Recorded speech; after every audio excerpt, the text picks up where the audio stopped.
Hello, everyone. Welcome to another episode of Words of Heart. In today's episode, we have the privilege of speaking with Krystal Holm. Thank you for joining me today, Krystal. Thank you for having me. I'm so excited to be here. Awesome.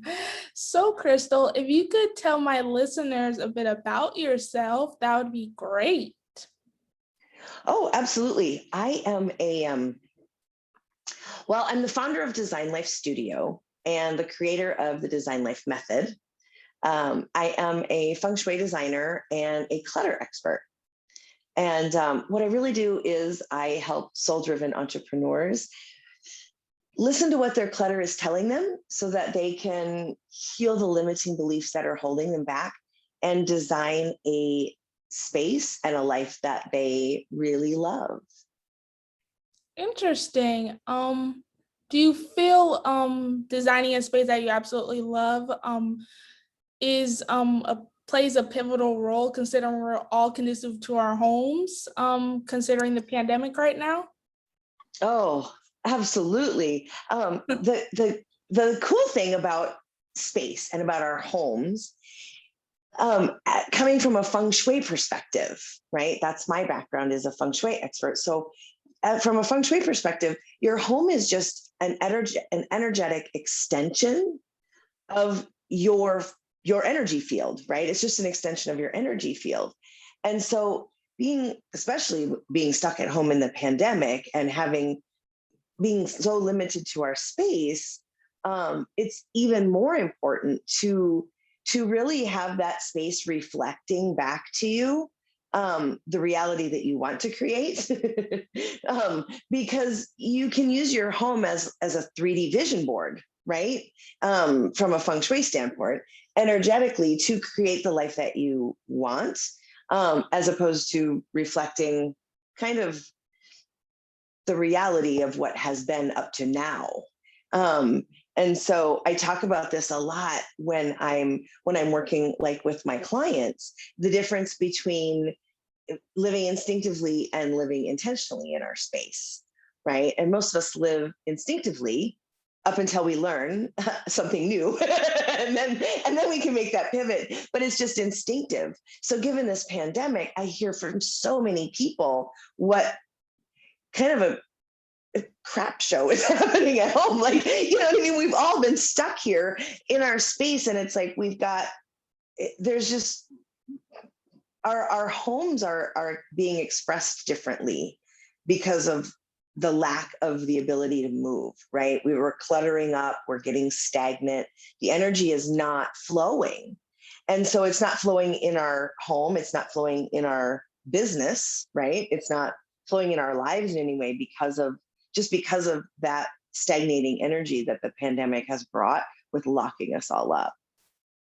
Interesting. So how did you get into designing spaces and feng shui? I know feng shui is a common way of having some type of inviting home environment or being comfortable, because your home is where you are most of the time. So it would make sense to have some inner peace within the type of design element you surround yourself with. So how did you get into it? Well, to be honest, it sort of has been a combination of things my whole life. Really, let's be kind of clear. I was introduced to energy work when I was about 9 years old. My parents divorced when I was 8, and they both remarried. And my new stepmom, she was sort of a gypsy, and had grown up with all sorts of different magic, right? Metaphysical energy work, right? And so she introduced me to that at a very young age. And so playing with energy, right, and learning to understand it, and being able to raise it or manipulate it and use it for manifestation, was a part of my life from a very, very young age. And also, my my favorite toy at that same time was my Barbie dream house, right? My dad gave me a Barbie dream house. It was my favorite toy to play with. I would spend hours rearranging the furniture. And I've sort of always grown up with it, right? I was the friend in high school that everybody would call when it was rearrange my bedroom or let's paint, or like I was always that friend, even growing up past high school. So when I went to school, when I went to college, I decided design school. Sort of made sense to me. And it was in the course of going to college for interior design that I had in my psychology class, in my gen eds, just like every college student, but I went to a specific design school. So ours were related to our field of study. So for psychology, I had to write a paper on something related to psychology and interior design. And we were only allowed to, every student was only allowed to do one topic. So, we all had to pick something unique and different. And there was like the color, psychology of color and all these other things. And I picked feng shui. At the time, it was still fairly new in the Western culture, right? It's only been popular here for about 30 years now. But yeah, about 30, that's about right. Actually more like 25, but and so totally lost track of my train of thought. But I picked feng shui, right? And I thought, total type A personality, like I will write the best paper. I will know everything there is to know about feng shui and have it all turned in the next 11 weeks. And so I went to the library and I picked out every book they had. Like it was like a 2-foot stack of books on feng shui. And I took it home and I read them all and I wrote this paper. And by the end, I honestly was more confused than what I was before I started, right? There was so much misinformation out there about feng shui that it was kind of overwhelming about what's right, what's wrong, how do I know what to do? And so I sort of left it sit for a while I went on about my life and my career as an interior designer. I worked through everything from model homes to high-end residential design. And when I was working in really high-end residential design, what I noticed is we had a lot of clients. I was living in Hawaii at the time, and we had a lot of clients from different countries over in Asia. And so a lot of them were very insistent that the feng shui of the design be correct as well, not just aesthetically pleasing, but energetically aligned. And I was the only one on staff that knew anything about feng shui. And so I really started diving into studying it even deeper just to be better at my job. Like it was a passion of mine, but I never had time to apply it.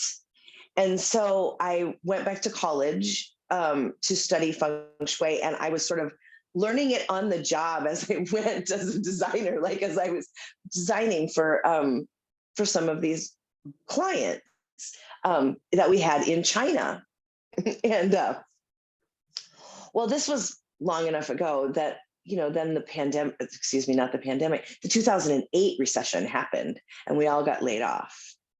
And so, I started my own business on the side and doing feng shui, and eventually led me to sort of where I am today, working with female entrepreneurs. And that's a whole another story of how I got to that part of teaching, in my method. But helping entrepreneurs use practical feng shui to up-level their business and increase their wealth.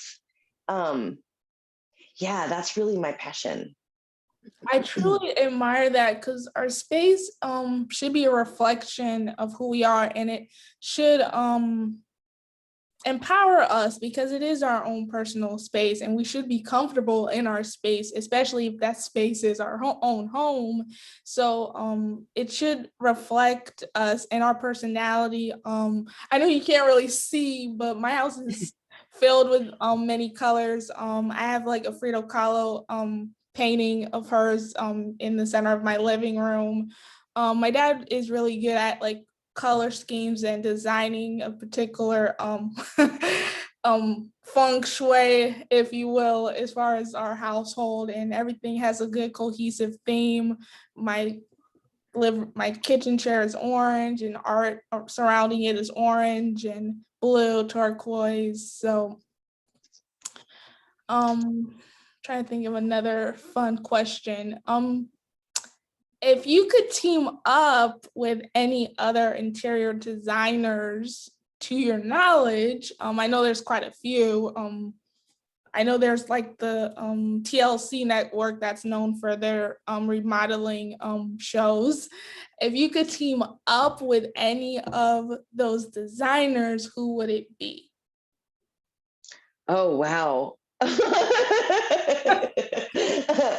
That is a good, I can That's not remember the a day when icebreaker question I wanted to ask, but I figured it might be a fun question to bring up because you have a really specific style, and I'm pretty sure they do, and it'd be nice to see how that commingle. right. And we all do.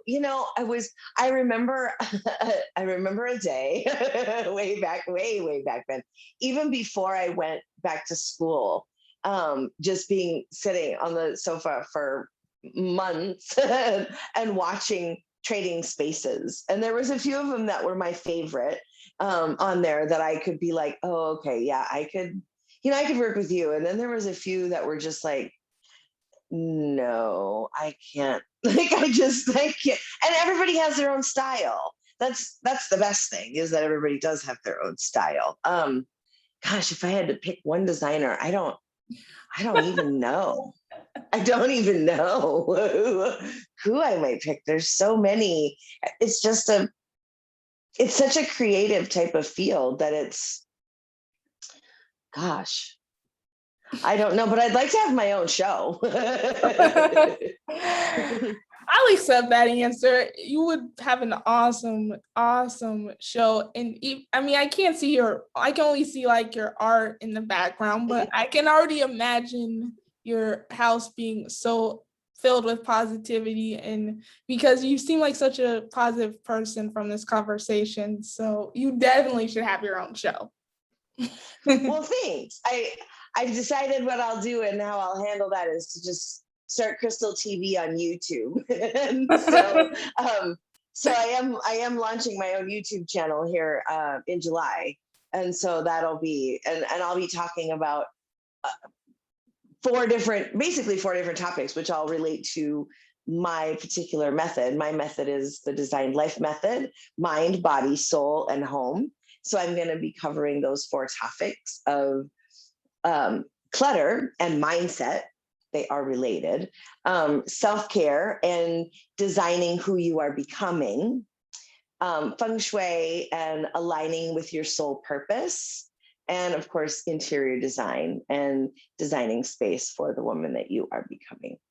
So those are going to be the four topics that I'm going to be covering on my TV show on YouTube that'll be coming up in a couple of months. We're still behind the scenes doing all the work, so we haven't told anybody yet that that's what's coming, but it's coming. Oh, that's gonna be exciting. We're very excited. So I do have that icebreaker question for you. It wasn't the interior designer style ones. That was just a fun one just for the heck of it. But this is the icebreaker question. I don't know if I'll be able to stump you. Many of my guests enjoy this question. But you're already a really creative individual, so you might trick me in some way with my own question. But we shall see.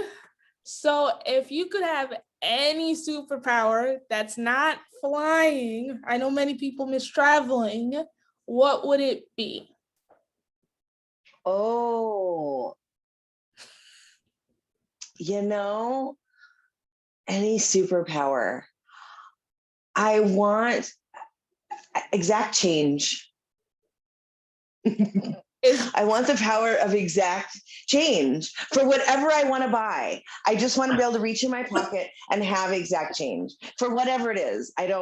We're talking about buying a house. So I have had conversations over my years with my children of saving up to buy Italy or Central Park, which, I don't know how I'm going to come up with exact change for those. But if I had that power, I tell you what, exact change. Exact change.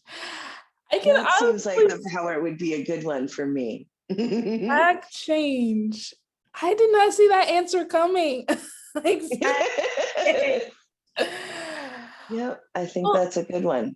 okay, exact change for your dream home. That's the thing about this question is many people approach it differently. Some people pick sincerity, humor, being practical, like with exact change. It's just, That it's like a word association, right? The first thing that comes to mind. I exactly. don't know where it came from either. I think I've probably been asked that question before, like, what would be a superpower or what is my cosplay? What would I be? But like, yeah, I don't know where it came from. It was just, hey, that seems like a good superpower to have. I could. That could that could be a beneficial power. Um, For sure. my power, I always have a go-to one, but I've changed it recently because of previous podcast episodes. So my power would be the power for my podcast to be heard across other galaxies that have yet to be discovered. Ooh, I like that one. That's a cool power. That is a cool power. Intergalactic broadcasting. Woo! Right. I like it. Now we can speak to the inhabitants of another galaxy about the feng shui of their homes or whatever they call them. Yes. Someone could apply your awesome method to redesign Mars. Right. You never know. It could happen. It could totally happen. Hmm, Ah, hmm, the- hmm, mm. Oh, goodness. uh, Um, well, we can keep designing Mars or our own minds or how our personalities reflect our designs, but we are at the end of this awesome conversation. Do you have any final thoughts or any thing you want to tie into the show before we wrap up here? um, well, I do have a free gift for your audience that I wanted to mention because I do have a free masterclass that's coming up in just a little over a week. I'm going to be hosting it on Saturday, May 1st at 2 p.m. You can actually register at moneyspacemasterclass.com. It's going to be a free masterclass on using feng shui the right way to create peace and prosperity in all areas of your life. And so what I'll be teaching in that free masterclass is going to be there's going to be the 3 feng shui myths that are holding you back from designing a space that you love, the 1 mindset shift that you'll need to be able to confidently shift the energy of your own space, and also the 4 power pillars that you need to design a space and a life that you love to uplevel your business and increase your wealth. So I'm going to be teaching all of those things at the Money Space Masterclass. And I would love for you to come. I would love for your audience to come. I love talking about feng shui. I could talk about feng shui all day. But the only thing I could talk about more than that is clutter. Clutter is one of my favorite things to talk about, which may sound like sort of a strange subject that is to be the favorite. But yeah, clutter is actually, it holds the secret to everything that is holding you back from the success that you want. Interesting. And so we're going to be deep diving into that in the masterclass. Okay. Do you mind, and I don't know if this interferes with your gift, but do you mind sharing one of those pillars before you wrap up here? Do you think you could do that? Those 4 power pillars are we're going to go over are the mind, body, soul, and home pillars to design a life that you love. So we'll talk about decluttering your mindset and really deep diving into what clutter is and what it can tell you about the limiting beliefs that are holding you back, so that you can declutter those limiting beliefs to move yourself forward into becoming the next level version of who you are seeking to be. The body space is really designing that evolution into becoming her, so that as we design your office space, we talk specifically about your money space. It's the money space masterclass. So in that, we're talking about your office. It's the space where you make your money, right? So we're talking about specifically designing your office. Of course, everything I'm teaching applies to all of your living spaces. But in this, we're focusing specifically on that. So we're designing those spaces that you need to become that next level version. And then we're aligning that space energetically between you and your home, so that you're creating like a real soul and space alignment in your space to launch you and your business farther, faster.